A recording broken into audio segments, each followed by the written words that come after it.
Auburn University. The place where tradition and passion collide. Happy Hayden! Where each story takes flight. We're not just a group of college students. We are a team, bringing Auburn to life. One frame, one interview, one show at a time. From news, homecoming parades, student government elections, and 24/7 college coverage to sports. The biggest games, the most legendary coaches, and the most intense rivalries in the country. The Iron Bowl, which can only mean one thing. We cover the stories that matter to you. This is Eagle Eye TV.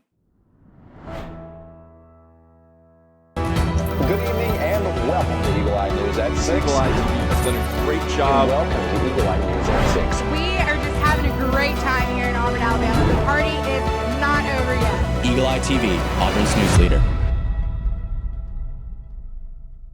Good evening and welcome to Eagle Eye News at 6. I'm Bowman Ivester. And I'm Alice Estes. Thank you for joining us. I'm Lucas Hazelrig. And I'm Jillian Byers. We have plenty to catch up on here in Auburn, Alabama. Welcome back to Sports Night in Auburn. My name is Vince Wolfram. I'm Faith Richardson. And I'm Justin Stuckey. Every school is familiar with Miss Homecoming and the traditions connected to it. But this year, our Miss Homecoming candidates, who are pictured behind me, are working to prove what makes them uniquely Auburn. Each year, Auburn students choose women to nominate as their Miss Homecoming candidates, narrowing down the selection to just 5 women over 6 months later. The top 5 women's first goal is to develop a platform to run on. At that point, I honestly, we had turned in our platform, which was really fun to get to create. So I turned that all the way back in the top 20. And it's kind of when you just get to think about what you're passionate about at Auburn. Homecoming platforms are typically centered around a formative experience the women have had while growing up or in college that allow them to connect with their peers. While every school has their own Miss Homecoming candidates, Lily Grace Thome explains a bit about how Auburn University is different in the way students across campus come together with Miss Homecoming to connect each element of the student body and alumni. Auburn can do the things that Auburn does because of the student body and the buy-in that we have from the Auburn family. To have the student buy-in to become a part of the Auburn family, but also to really invest in what this week looks like, I think it's just really unique to what Auburn has, and it all is rooted in tradition. I think we say that a lot around here, but when you actually get to see it and you get to see it come to life, it's true. Tip-off at Toomers is back. The Auburn community gathered in downtown Auburn to watch some hoops, Cole Swindell, and fall festivities. Auburn basketball decided there was no better place to set up than right in the heart of campus, Toomers Corner. Obby entertained the fans before the teams came out, but the fans were growing in numbers quick, and they were ready to see some action. The first event of the night was the Shooting Stars three-point competition, and although Chad Baker-Mazara and Denver Jones put up good performances, it was Reed Trapp who hit the half-court shot and brought home the gold for his team. However, the fans wanted to see some high flyers, and they would get just that. First up, a Darren Scott throwing it down, but wait a second. Is Ja'Kai Howard really about to jump over head coach Bruce Pearl? You bet. For Howard, just jumping over people wasn't enough though. Tahad Pettiford was his next victim, and he decided to pull out the East Bay, going through the legs over Tahad. Although Chaney Johnson did ultimately win this dunk contest, Ja'Kai Howard was the star of the show, jumping over 3 people in the final round, but ultimately the score between his 2 final dunks was not more than Chaney's. Finally, it was time for a good old game of knockout, and although it was supposed to be fun and lighthearted, the guys got competitive quick. Chad Baker-Mazara got Tahad Pettiford out, and in the final round, it was Janai Broom versus Adia Young. Broom got the dub and had the celebration to follow. When the Auburn family comes together, They're going to show up rain or shine. Eagle Eye is there. You hear them before you see them. When the nation's attention turns to Jordan Hare, This game I think will be good for Hank Brown to kind of ease into it. Eagle Eye is there. Started with Bruce Pearl, and if you could hear the roar that happened out here when Big P came rolling through. And when the Auburn family wants to return home. What goes into building those floats? We talked about you see them for a couple seconds, but there's months worth of preparation. That's your perfect example right there of that pumping. Eagle Eye TV, Auburn's news leader.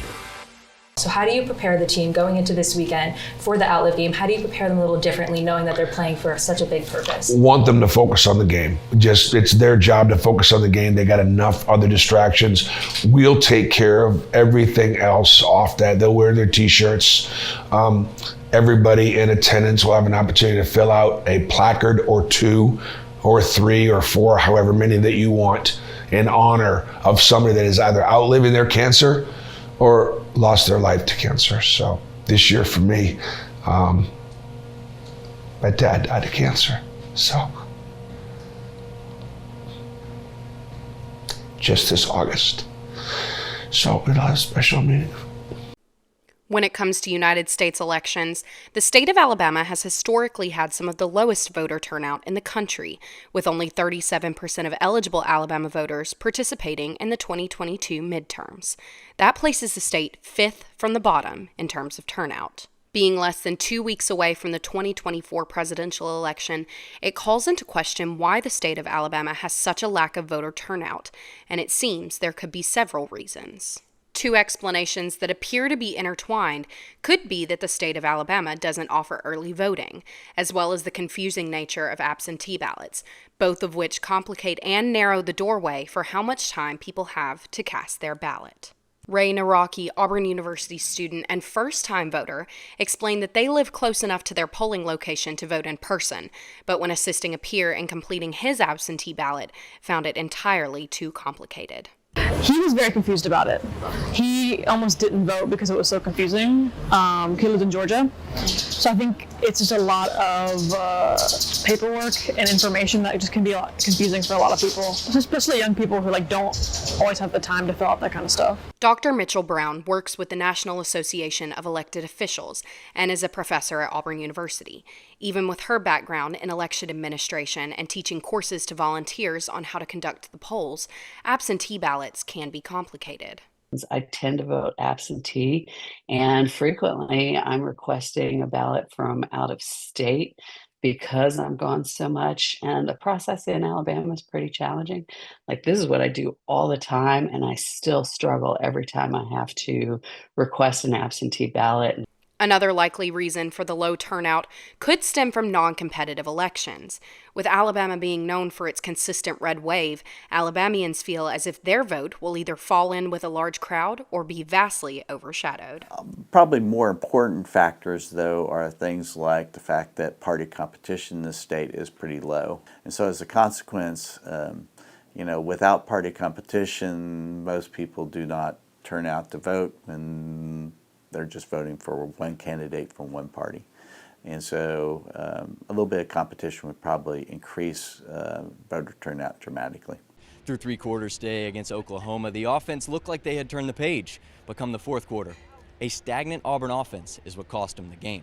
After Oklahoma scored on its opening drive, Auburn looked to find some juice of its own in the 2nd quarter. Peyton Thorne found Dr. Dependable, Keandre Lambert-Smith, giving him 6 touchdowns already on the year.